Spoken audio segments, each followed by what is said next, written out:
শেরপুর ৩ শ্রীবর্দী ঝিনাইগাতী আসনের সর্বস্তরের জনগণকে পবিত্র ঈদুল আজহার শুভেচ্ছা জানিয়েছেন বাংলাদেশ জাতীয়তাবাদী দল বিএনপি থেকে মনোনয়ন প্রত্যাশী অ্যাডভোকেট এরশাদ আলম জর্জ।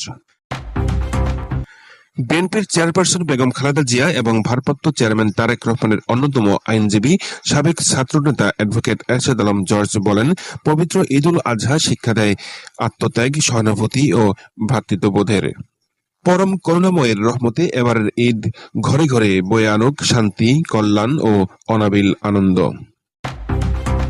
ক্লিন ইমেজধারী নেতা অ্যাডভোকেট এরশাদ আলম জর্জ তিনি নারী ও শিশু নির্যাতন দমন ট্রাইব্যুনাল ৪ ঢাকা এর সরকারি কৌঁসুলি পিপি হিসেবে দায়িত্ব পালন করছেন।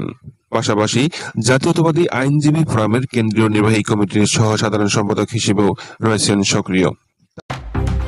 তার ঘনিষ্ঠ মহল মনে করছেন, শেরপুর ৩ আসনে আগামী জাতীয় সংসদ নির্বাচনে বিএনপির পক্ষ থেকে যোগ্য, মেধাবী ও গ্রহণযোগ্য প্রার্থী হিসেবে তিনি বিবেচিত হবেন, এমনটাই প্রত্যাশা সকলের।